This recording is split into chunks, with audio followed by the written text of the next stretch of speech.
बांग्लादेश से पहली बार आप टेस्ट हारे और उसके बाद आपने टेस्ट सीरीज पूरी वाइट वॉश करा ली। जंग लड़ने भी जा रहे हो तो जीत के आओ ना। फिर इंडिया पाकिस्तान दोनों लगभग 2007 में देखो तो सीनियर प्लेयर्स अपने शायद अंतिम पड़ाव में थे और जूनियर्स को आगे आना था। जैसे कि उनका कंपैरिजन विराट से किया जाता है बैटिंग में, सेम कंपैरिजन फिर कैप्टेंसी में भी होना चाहिए। पाकिस्तान क्रिकेट का डाउनफॉल उनकी मैनेजमेंट से ज़्यादा क्या उस जगह पे क्रिकेट बोर्ड में रही पॉलिटिक्स के ऊपर भी है? There are some add-ons in the list, जैसे बदमाशी वाले बॉलर। पाकिस्तान टीम में बहुत ज़्यादा पॉलिटिक्स हो रही है। अब ये क्यों हो रही है पता नहीं, शायद प्लेयर्स एक दूसरे से जेलस हैं। कुछ सालों से ऐसा उम्मीद कर रहे थे पाकिस्तान की हमारे घर पे भी मैचेस हों, जो कि हो नहीं रहे थे। अब हुए जब तो वो परफॉर्म कर नहीं पा रहे हैं। पाकिस्तान एक दौर की चैंपियन टीम। जी हाँ, मैं उस दौर की बात कर रहा हूं जब पूरी दुनिया में वेस्ट इंडीज का खौफ हुआ करता था। तो वेस्ट इंडीज जिस टीम से खौफजदा थी वो थी पाकिस्तान की चैंपियन टीम। इमरान खान, जावेद मियांदाद, कुछ ऐसे प्लेयर्स भी थे उस टीम में। और दौर वो भी था जब पाकिस्तान पहली बार व्हाइट बॉल वर्ल्ड कप जब खेला गया था तो उसके चैंपियंस थे। और एक दौर वो था जब 2009 आईसीसी T20 वर्ल्ड कप में पाकिस्तान चैंपियन बना और उससे पहले वर्ल्ड कप में रनर अप भी रहा। और आज वो दौर है जब पाकिस्तान अपने ही घर में हार रहा है। Things seem different for Pakistan. Hello there, welcome to Cricket Times. My name is Akash Thapa and I have my fellow podcaster Akshat Gaur.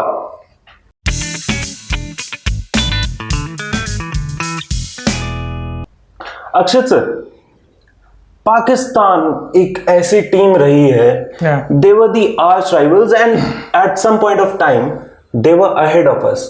वो बहुत ज़्यादा ही एक कह सकते हैं लेजेंडरी टीम्स में से रही है जिसमें स्टॉलवर्ड्स खेलते थे। चाहे आप इमरान खान की बात कर लो, चाहे आप सईद अनवर की बात करें, जावेद मियांदाद को कोई नहीं भूल सकता है, और मोहम्मद यूसुफ, यूनुस खान, मिसबाउल हक, ये सारे बड़े नाम।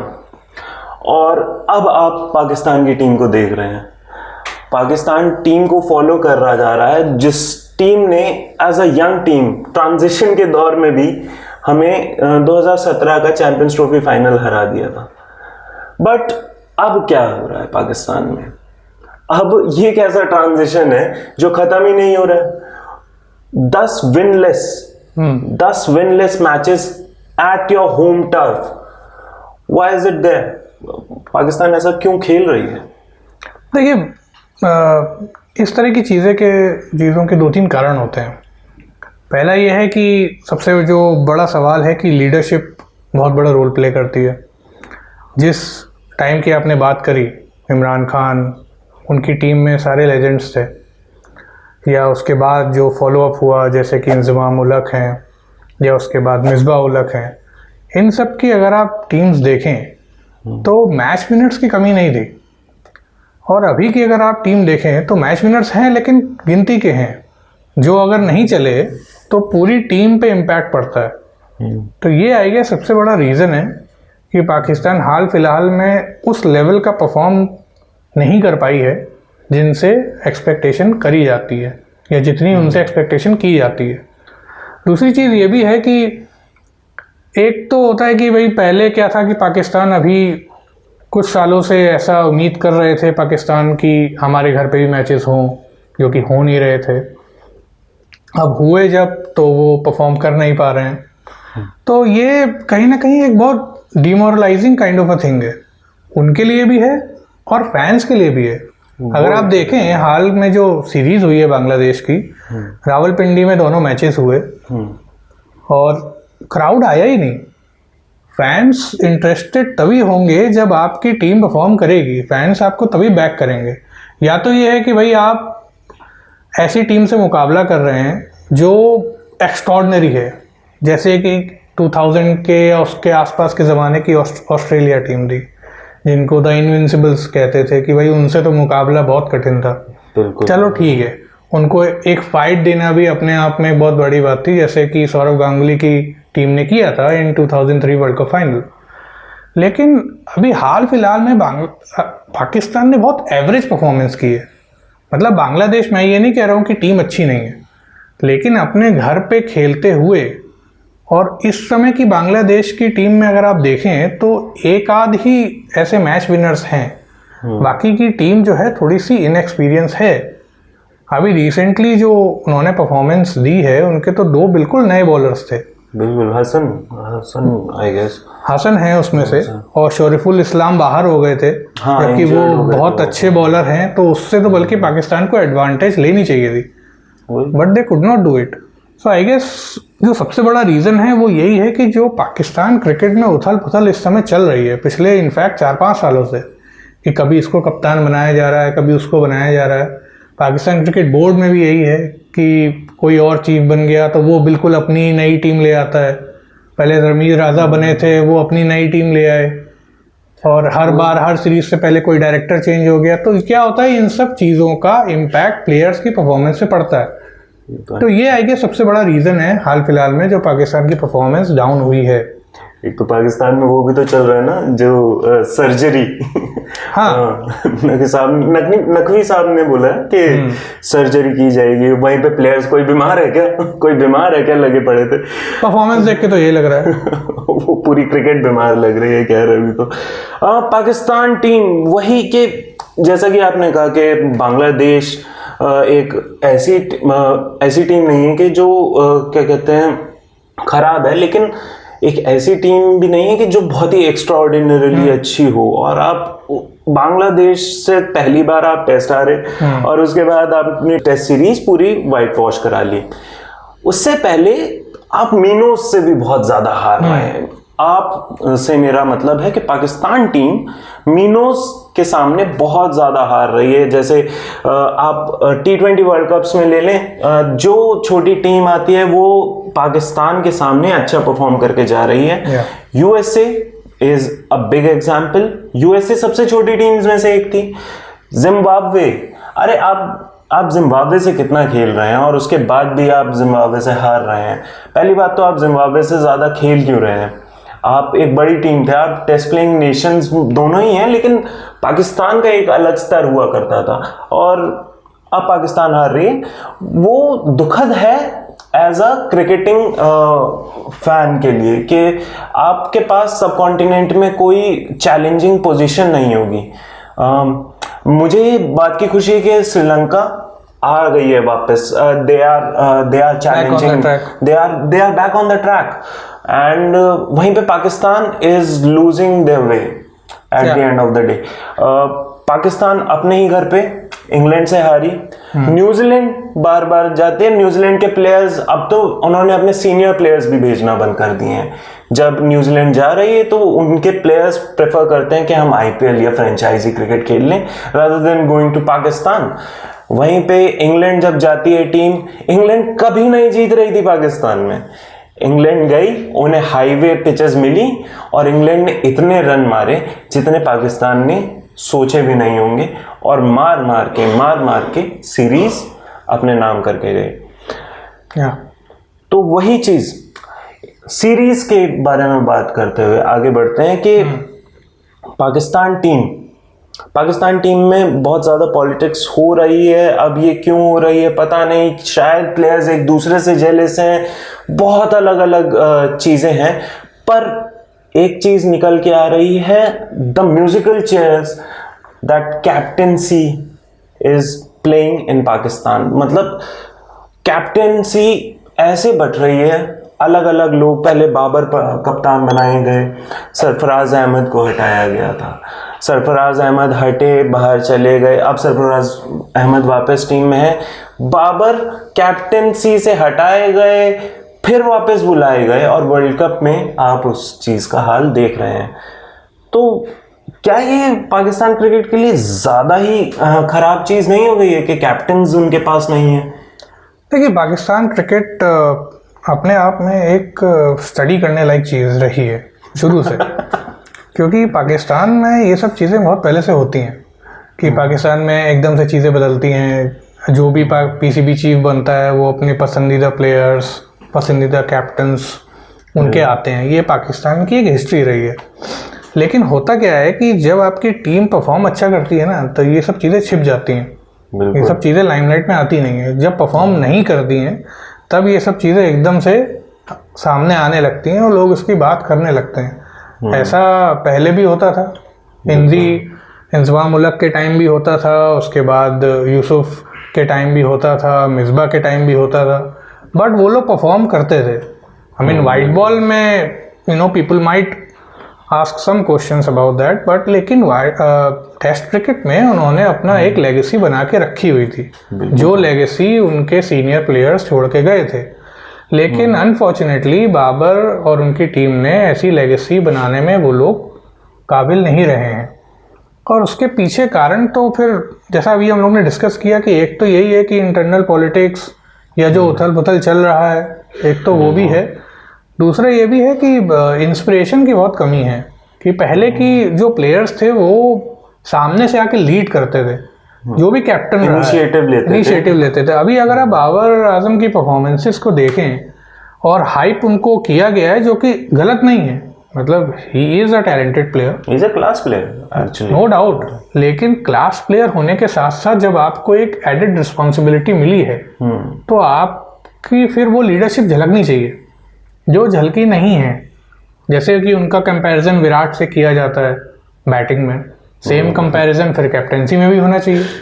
तो वो चीज़ें हैं। तो मेरे हिसाब से कि पाकिस्तान क्रिकेट की जो सबसे बड़ी कमी है इस समय वो यही है कि they need a good leader, जो पूरी टीम को एक साथ लेके चले और उनको ये कॉन्फिडेंस दे कि भाई देखो ऐसा है कि इरिस्पेक्टिव ऑफ लोग क्या कहेंगे, आपने जाना है और अपना अच्छा परफॉर्म करना है। ये चीज़ें होनी चाहिए।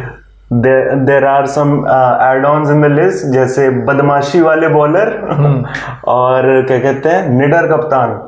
वो इमरान खान क्या कहते थे, निडर को उर्दू में एक लफ्ज होता है, उसके लिए बोला करते थे आपने घबराना नहीं है। हाँ। एक उनका बहुत फेमस कोट था, और ये कोट कैरी फॉरवर्ड रहा है। अगर आप देखें तो ये फ्रॉम इमरान खान टू बाबर आजम, आपने घबराना नहीं है, आपने घबराना नहीं है, इंशाल्लाह बॉयज प्लेड वेल, आपने घबराना नहीं है। हालांकि दो कोट्स है। इस वक्त फैन जरूर घबरा रहे हैं क्योंकि वो स्टेडियम में आने से ही घबरा रहे हैं, जबकि पाकिस्तान ने तो उनके बोर्ड ने फ्री टिकट्स भी कर दिए।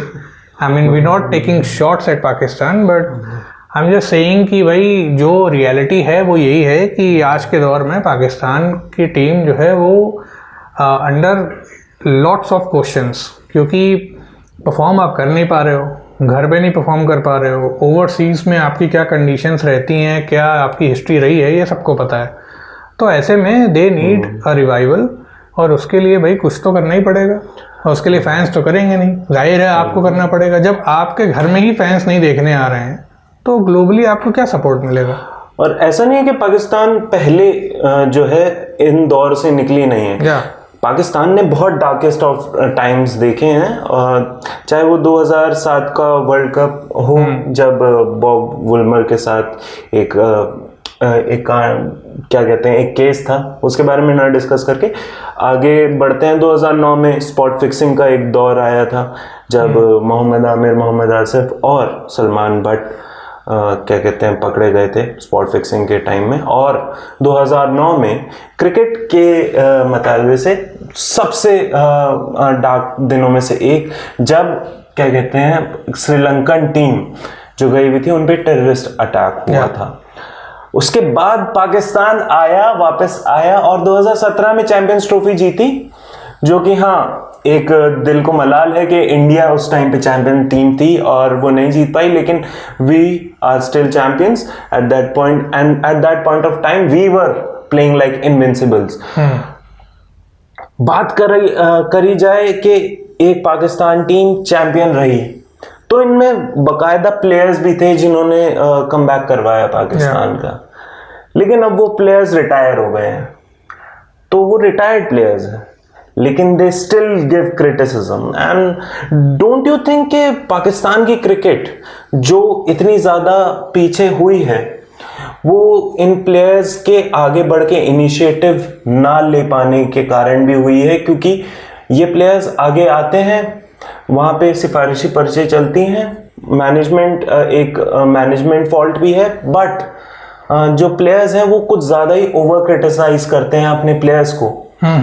सीनियर प्लेयर्स, एक्स प्लेयर्स, हाँ, being ex players they tend to behave like senior players who are playing in the team right now, and इससे और ज़्यादा सोशल प्रेशर बढ़ता है और सोशल मीडिया पे अब आने की ज़्यादा ज़रूरत पड़ती है प्लेयर्स को आने के लिए।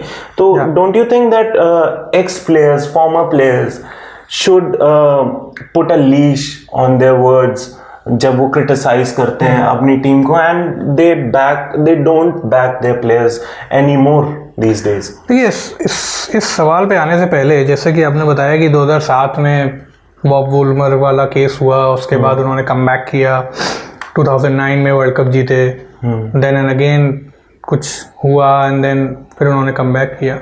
अगर आप उस वक्त की इंडिया क्रिकेट देखें, वो भी लगभग डार्केस्ट आवर्स में ही थी।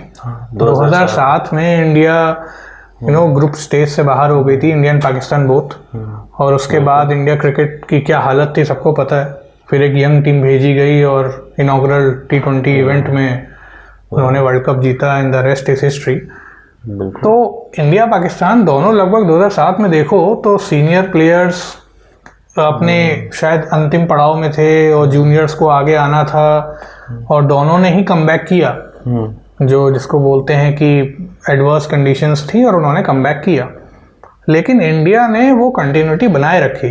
वो भले ही 2013 के बाद एक इवेंट ना जीत पाए हों, लेकिन वो टॉप पे रहे हमेशा, सेमीफाइनल, फाइनल, कंसिस्टेंसी वो रही। We were in the big three, वो जो बोला जाता। तो पाकिस्तान में ये चीज़ एक तो नहीं रही, पहली चीज़ तो ये है। और दूसरी चीज़ कि जो आपने कहा कि सीनियर प्लेयर्स जो पाकिस्तान के हैं या एक्स प्लेयर्स जो हैं वो शायद ओवर क्रिटिसाइज कर रहे हैं पाकिस्तान की टीम को। देखिए, ओवर क्रिटिसाइज तो इंडिया में भी होते हैं प्लेयर्स, ऐसा नहीं है कि पुराने प्लेयर्स करते नहीं हैं, लेकिन ओवर क्रिटिसाइज वो इसीलिए करते हैं क्योंकि दे एक्सपेक्ट कि जो वो लेगेसी छोड़ के गए हैं, एटलीस्ट वो लेगेसी तो ना टार्निश हो ना। और अगर आप देखो, चाहे वो लेजेंड्स जैसे वसीम अकरम हैं और वकार यूनिस हैं, या ऐसे जो लेजेंड्स जिन्होंने पाकिस्तान का एक गोल्डन टाइम देखा है, ऑब्जर्व किया है, जाहिर है कि वो अगर ये टाइम देखेंगे कि जहाँ पे पाकिस्तान अपने घर में हार रही है, तो आई मीन उनको धक्का लगेगा, वो बहुत नेचुरल सी बात है। तो आई गेस, और जैसा कि आजकल आपने देखा है कि अक्सर टीम्स ये बोलती हैं कि हम लोग बाहरी नॉइस को इतना वैल्यू करते नहीं, वाइट नॉइजेस है ना, कि हम लोग को फर्क नहीं पड़ता है, और ये हर टीम की कहानी है। तो मेरे हिसाब से इन सब चीज़ों से किसी टीम की परफॉर्मेंस से फ़र्क पड़ता नहीं है। ये सब एक्सक्यूजेस हैं कि और पुराने प्लेयर्स तो बोलेंगे भाई, अगर आप चाहते हो कि वो ना बोले तो आप परफॉर्म करके दिखाओ। आप अगर परफॉर्म करोगे तो वो क्यों बोलेंगे? तो मेरे हिसाब से ये जो ओवर क्रिटिसिज्म वाला पॉइंट है, वो तो इनको खुद ही सॉल्व करना पड़ेगा। वो आप ये एक्सपेक्ट नहीं कर सकते हो कि वसीम अकरम या पुराने जो प्लेयर्स हैं वो क्रिटिसाइज करना आपको कम कर दें। वो क्यों कम करेंगे भाई? उनको अगर कोई फ्लॉ दिख रहा है, जैसे कि अभी रिसेंटली बात वसीम अकरम की भी नहीं है, बात जैसे रिसेंटली जैसे बात वो एक इंडिविजुअल की नहीं है। जैसे अभी रिसेंटली वसीम अकरम ने ये पॉइंट आउट किया था कि पाकिस्तान प्लेयर्स में जो कमी है वो है फिटनेस की। ये उन्होंने अभी कुछ रिसेंटली पॉइंट आउट किया था कि फिटनेस उनमें उस लेवल की नहीं है जिसकी रिक्वायरमेंट आज के दौर में क्रिकेट की है। जैसे कि इंडियन टीम है, आप इंडियन टीम के प्लेयर्स की फिटनेस देखें, वो बहुत नेक्स्ट लेवल की है। और फिटनेस सिर्फ फील्ड पे की गई एक्टिविटीज से पता नहीं चलती है। फिटनेस का बहुत बड़ा रोल प्ले होता है कि आप फील्ड पे डिसीजंस कैसे ले रहे हैं, खास तौर पे क्रंच मोमेंट्स में। कि जैसे कि मान लीजिए कोई रन आउट करना है और बहुत क्रंच मोमेंट है, और आप एक ऐसे पोजीशन पे हो बीइंग अ फील्डर कि आपको ये समझ में नहीं आ रहा है कि रन जो बॉल जो है वो किस एंड पे फेंकनी है। यही कुछ मोमेंट्स होते हैं जो कहीं ना कहीं अगर आप मेंटली और फिजिकली फिट हैं तो आपको एडवांटेज देते हैं कि आप उसमें एडवांटेज लेके सिचुएशन को अपनी तरफ कर लेते हैं। ये इस तरह की जो चीज़ें हैं इसमें पाकिस्तान लैक करता है। तो मेरे हिसाब से इसलिए ये क्रिटिसिज्म है। पाकिस्तान की फिटनेस के बारे में बात करते हुए, पाकिस्तान का सोशल मीडिया बहुत ही फनी होता जा रहा है कभी कभार कि उनका एक मिलिट्री रिजीम का फिटनेस वीडियो आया था जिसमें वो पहाड़ों पे चढ़ रहे थे भाई साहब. This was right before the last World Cup, I guess. Yeah. This was Azam Khan was under a rock. He was huffing and puffing at that point of time. पूरे के पूरे प्लेयर्स. और उसके बाद ऐसा नहीं है कि वो क्या कहते हैं वो रिजीम खराब थी या सही थी उसके बारे में तो जाएंगे ही नहीं. बट क्या उस रिजीम से उनको क्रिकेट में कहाँ हेल्प मिल रही थी? उस रिजीम से वो फिट कहाँ से हो रहे थे? वो जंग लड़ने थोड़ी जा रहे थे, वो क्रिकेट खेल रहे हैं. और क्या कहते हैं उसमें उस रेजीम से भी बहुत ज्यादा अरे किसी की धरन वरन टिक जाएगी यार. वो किसी को जंग लड़ने भी जा रहे हो तो जीत के आओ ना फिर आप ऐसे क्यों आ रहे हो अगर जंग लड़ने भी जा रहे हो तो. और रही बात तब जैसे आपने बोला कि आजम खान का आपने एग्जाम्पल लिया. Azam Khan I mean I am not trying to say कि उनका वेट क्या है और जो उनकी बॉडी फिजिक है, लेकिन ये सब चीज़ें बहुत मैटर करती हैं खासतौर पे आज के दौर के क्रिकेट में. आप अगर देखें कि पिछले कुछ समय से इंडिया के एक उभरते हुए सितारे हैं जिनका नाम है सरफराज खान. बिल्कुल. और उन्होंने बहुत रन्स बनाए हैं डोमेस्टिक में, अच्छे खासे रन्स बनाए हैं. एक स्टेटमेंट दिया है कि भाई I deserve a spot in the Indian team. ठीक. लेकिन कहीं ना कहीं वो इंडियन टीम में अभी सिलेक्ट नहीं हो पा रहे हैं, जो कि बहुत बड़ा रीज़न उसके पीछे जो स्पेकुलेशंस हैं. अभी चूंकि बीसीसीआई का कोई ऑफिशियल बयान तो है नहीं, स्पेकुलेशंस यही हैं कि Sarfaraz Khan is not that fit. जो क्राइटेरिया बीसीसीआई चाहती है अपने प्लेयर्स से उस क्राइटेरिया में वो फिट नहीं बैठ रहे हैं. तो ये कुछ ऐसे टफ डिसीजंस हैं जो एज अ बोर्ड आपको लेने पड़ते हैं कि भाई हमारा ये स्टैंडर्ड है. जैसे योयो टेस्ट है, योयो टेस्ट में आपको इतना स्कोर करना है, उसके अगर कम किया तो भाई आप यू आर डिस्क्वालीफाइड. आप दोबारा आइए फिर आप ट्रेन करिए. हर क्रिकेट बोर्ड में हर देश में एक ट्रेनिंग एकेडमी होती है, जैसे हमारे यहाँ है एनसीए है, तो वहाँ जाइए. और एक्सपर्ट्स की तो कमी है नहीं, आप पुराने क्रिकेटर्स से मिलिए, आप फिजियोस से मिलिए. कोई इंफ्रास्ट्रक्चर तो हर देश में होता है, पाकिस्तान में भी है. लेकिन अगर आप बीइंग अ बोर्ड ऐसे प्लेयर्स को पुश करेंगे कि जाओ भैया मैच खेलो, तो फिर क्या होगा? अगर आप देखें पिछले कुछ सीरीज में आजम ने बहुत सिंपल कैचेस छोड़े हैं विकेट कीपिंग में. वो तो बेसिक इट लुक लाइक कि वो जज ही नहीं कर पा रहे थे बॉल किस तरफ आ रही है. और वो इसीलिए है क्योंकि आप उस लेवल की फिटनेस मेंटेन नहीं कर पा रहे हो जो आज के दौर में चाहिए. तो ये सब तो बहुत फ्लॉस तो बहुत सारे हैं मेरे हिसाब से. बाबर आजम कह रहा हूँ मैं. Azam Khan being Darsheel Safary of Taare Zameen Par behind the wickets. Ball कितनी स्पीड से आ रही थी उसे पता ही नहीं लगता था. खैर वही बात है कि क्रिकेट इवॉल्व हो गई है. बहुत सारे तर्क ये भी देते हैं प्लेयर्स उल्टा कि भाई ये भी इंज़िमामुल हक भी तो कुछ ज़्यादा अच्छे से फिट नहीं थे, बट वो क्रिकेट फिट थे. एंड उस टाइम पे क्रिकेट अलग थी, वो दौर अलग था. इस समय की क्रिकेट अलग है, इवॉल्व टाइम. आप अगर 90s की बात देखें तो अर्जुना राणातुंगा जैसे प्लेयर्स थे, वो कोई बहुत फिट प्लेयर आप उनको नहीं कहोगे, लेकिन उनका इम्पैक्ट दिखता था टीम में कि वो एक मैच विनर थे. रकीम कॉर्नवॉल को इतना ज्यादा क्रिटिसिज्म हुआ था, he was very overweight. Bermuda के जो प्लेयर, रकीम कॉर्नवॉल की फिटनेस आप क्वेश्चन कर सकते हो, बट ऑन फील्ड उनकी जो प्रेजेंस है, अभी अगर आप उनके हाल फिलहाल के कुछ कैचेस देख लें, स्लिप में he has taken some phenomenal catches जो उनके जैसे फिजिक से आप एक्सपेक्ट नहीं करते हो. तो I guess as long as, हालांकि ये कोई दायरा नहीं है, लेकिन परफॉर्म तो करना ही पड़ेगा ना. मान लो आप जैसे पीसीबी ने आपको सिलेक्ट कर लिया, ठीक है, इरिस्पेक्टिव ऑफ कि आप उस क्राइटेरिया में शायद फिट नहीं हो रहे हो, तो या तो आप परफॉर्म करके दिखाओ. किसी ना किसी चीज से तो इक्विलिब्रियम बिल्कुल पाना ही पड़ेगा आपको. पाकिस्तान का होम रिकॉर्ड में आपको बता दूं, टेस्ट में 12 मैचेस खेले गए हैं, सिर्फ 2 जीते हैं, 8 हारे हैं और 2 ड्रॉ किए गए हैं. ओडीआईज में 25 मैचेस खेले गए हैं, 14 जीते गए हैं, 10 हारे गए हैं. ओडीआईज में ठीक रिकॉर्ड है. T20Is में 54 मैचेस खेले गए हैं और 25 जीते गए हैं. मतलब आप 50% भी खराब विनिंग रेट नहीं रख पा रहे हैं। तो इसीलिए आज पाकिस्तान क्रिकेट के डाउनफॉल की बात सरफेस हो रही है पूरे इंटरनेट या पूरे क्रिकेटिंग वर्ल्ड में। पॉलिटिक्स इन बोर्ड, क्या पाकिस्तान क्रिकेट और उसके अंदर घुसी हुई पॉलिटिक्स, रमीज राजा आए, सारे लोग आए, जो जिस नेता का उन्होंने किया वो सारे के सारे नेता आए और उन सब ने खराब किया। तो पाकिस्तान क्रिकेट का ये भी एक दौर है जिसमें क्या कहते हैं पॉलिटिक्स बहुत ज़्यादा है। और अगला क्वेश्चन जिस पे मैं जानना चाहूँगा वो है कि प्लेयर्स क्रिटिसाइज होते हैं, प्लेयर्स हारते हैं और फिर उसके बाद जब उनके ऊपर क्रिटिसिज्म होता है वो इंस्टाग्राम पे आके अपनी जिम फ्रीक वीडियोस डाल देते हैं फिटनेस की, तो उसके ऊपर भी लाइट डालेंगे। तो पहले जिम फ्रीक वीडियोस की बात करते हैं। तो आपने देखा था? हाँ बिल्कुल, सभी ने देखा है। और ये सब चीज़ें करके ठीक है, आप अपना एक फैन बेस बना रहे हो, मीन उसमें कोई गलत बात नहीं है। आप अपने फैंस को कैसे भी इम्प्रेस करो, इट डजेंट मैटर, लेकिन एज लॉन्ग एज आप फील्ड पे परफॉर्म कर रहे हो देन ये सब चीज़ें चलती हैं। लेकिन फील्ड पे आपकी परफॉर्मेंस क्या है और जो आप सोशल मीडिया पे शेयर कर रहे हो उसमें आपकी परफॉर्मेंस क्या है, तो ये अंतर करना कोई रॉकेट साइंस नहीं है, सभी को दिख रहा है।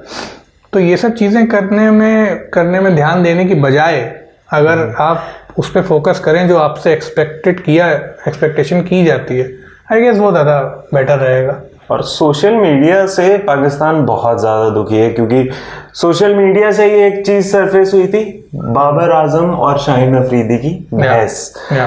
और वो वीडियो भी आई थी पाकिस्तान क्रिकेट बोर्ड के एक दूसरे हैंडल से, फिर वो हटा दी गई थी वो वीडियो। और Pakistan cricket board social media से फंसा हुआ है और फंसा हुआ है पॉलिटिक्स से। बिल्कुल, पॉलिटिक्स ऐसी कि पहले रमीज राजा है वो हटा दिए गए, फिर क्या कहते हैं अभी नकवी साहब चल रहे हैं, और इस बीच में अलग अलग क्या कहते हैं आप सबने एक आध बार बैठ के अच्छे से फील लिया है उस चेयर का लगभग इन सालों में। तो पाकिस्तान क्रिकेट का डाउनफॉल उनकी मैनेजमेंट से ज़्यादा क्या उस जगह पे क्रिकेट बोर्ड में रही पॉलिटिक्स के ऊपर भी है? हाँ है, बिल्कुल है, क्योंकि एक बोर्ड बहुत हद तक रिस्पॉन्सिबल है जो भी टीम परफॉर्म करती है वो कैसा परफॉर्म कर रही है। क्योंकि बोर्ड का काम है कि भाई आप सबसे पहले तो ये सही करें कि आपका जो डोमेस्टिक सर्कल है या जो भी जहाँ से प्लेयर्स आ रहे हैं बेसिकली जो रूट है वो अच्छी होनी चाहिए, जो कि पाकिस्तान क्रिकेट में अनफॉर्चुनेटली पिछले कुछ समय से सही नहीं रही है। दूसरी चीज़ ये है कि पॉलिटिक्स देखिए हर जगह है, प्लेयर्स के बीच अनबन या प्लेयर्स के बीच ईगो क्लैशेस ये कोई नई बात नहीं है। अगर आप इंडियन क्रिकेट में देखें तो स्पेकुलेशंस के अकॉर्डिंग है, मतलब किसी को पता तो नहीं है बट स्पेकुलेशंस तो ऐसे थे कि रोहित शर्मा और विराट कोहली में भी कुछ ईगो क्लैशेस थे, इश्यूज थे, बट ऑन फील्ड वो चीज़ें दिखती नहीं थी। लेकिन पाकिस्तान क्रिकेट में कहीं ना कहीं ऑन फील्ड वो चीज़ें दिख जाती हैं। बिल्कुल। तो ये तो प्लेयर्स की रिस्पॉन्सिबिलिटी है, इतना मैच्योर तो प्लेयर्स को होना चाहिए। अगर आप देखें तो पहले के ज़माने में एक टाइम था जब वसीम अकरम और वकार यूनिस में भी कुछ क्लैशेस थे, दोनों में थे, क्योंकि दोनों अपने टाइम के बहुत अच्छे बॉलर्स थे। एक इस एंड से विकेट लेता था, एक इस एंड से लेता था, बट दोनों के ऑन फील्ड क्लैशेस जो भी रहे होंगे वो दिखते नहीं थे।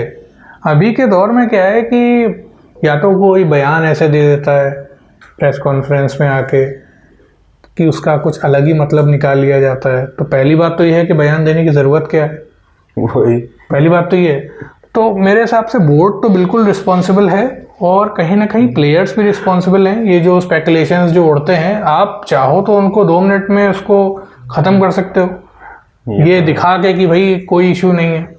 लेकिन अगर ऐसा नहीं किया जा रहा है तो उसके पीछे क्या कारण है, तो जाहिर है कि फैंस इतने समझदार तो हैं ही, सभी अपनी एक लॉबिंग कर रहे हैं और बनवा रहे हैं। खैर मेरे को एक किस्सा याद आ रहा है कि नवजोत सिंह सिद्धू ने कहा था कि पाकिस्तान एक ऐसी टीम है, जब नई बॉल फेंको तो कोई बाहर नहीं आता है, और जब पुरानी बॉल फेंको तो वसीम अकरम, वकार यूनिस ये सब लड़ रहे होते थे कि नहीं मैं करनी है। खैर तो वहीं से कि रिवर्स स्विंग की लेगेसी, फास्ट बॉलर्स की लेगेसी भी अब चली गई है पाकिस्तान टीम से एक तरीके से। जहां हम सोचते थे कि 150 किलोमीटर पर आवर की स्पीड डालने वाला एक बॉलर, तो ऐसे ही पाकिस्तान के अंदर जैसे ही वॉक इन करो कि आप ऊपर के 5 तो देखते नहीं थे इतना, लेकिन नीचे के 5 देखते थे, क्योंकि वो हमेशा से ही एक्स्ट्रा ऑर्डिनरी हो करते थे। तो एक पेस बॉलर्स का कल्चर भी पाकिस्तान टीम से नदारद हो चुका है। बिल्कुल हो गया है। जैसे पहले ये कहा जाता था कि इंडिया जो है वो बैटर्स प्रोड्यूस करती है और पाकिस्तान बॉलर्स, ये एक कहावत थी 90s में और मिड 2000 तक ये थी, जो कि कहीं हद तक सही भी था, क्योंकि इंडिया ने टॉप क्वालिटी बैटर्स प्रोड्यूस किए हैं, पाकिस्तान ने सिमिलरली बॉलर्स। और देखिए रिवर्स स्विंग का तो जहाँ तक बात है वो तो चलो, चूँकि क्रिकेट के नियम भी कुछ ऐसे बदल गए हैं कि अब ओल्ड बॉल रहती नहीं है, तो रिवर्स का वो चीज़ खत्म हो गई है, तो चलो वो तो एक अलग चीज़ हो गई। लेकिन फिर भी जो लेगेसी पाकिस्तान के बॉलर्स छोड़ के गए हैं, अभी के प्लेयर्स वो लेगेसी मेंटेन नहीं कर पा रहे हैं। अगर आप रीसेंट सीरीज देखें बांग्लादेश की, तो बांग्लादेश के बॉलर्स 140 प्लस आसानी से क्लिक कर रहे थे, बहुत, और पाकिस्तान के बॉलर्स 130 तक पहुंच रहे थे। तो और ये देखना एज मतलब क्रिकेट फॉलोअर बड़े अचंभे वाली बात थी कि पाकिस्तान में होकर पाकिस्तान के बॉलर्स 140 क्लिक नहीं कर पा रहे हैं। ये कहीं ना कहीं दर्शाता है कि पाकिस्तान क्रिकेट किस दौर में है अभी। और उसमें भी पाकिस्तान में जब खेल रहे थे तो किसी का हैमस्ट्रिंग पुल हुए जा रहा है। और मैं बता दूं कि पाकिस्तान में उस समय बरसात चल रही थी, ह्यूमिड कंडीशंस थी, लेकिन इतनी ज़्यादा गर्म कंडीशंस नहीं थी। तो वही चीज़ है। खैर आज की डिस्कशन यहीं पे समाप्त करते हुए, अपनी बातों को थोड़ा विलंब देते हुए, हम मिलेंगे आपसे अगले हफ्ते विद आवर न्यू एपिसोड।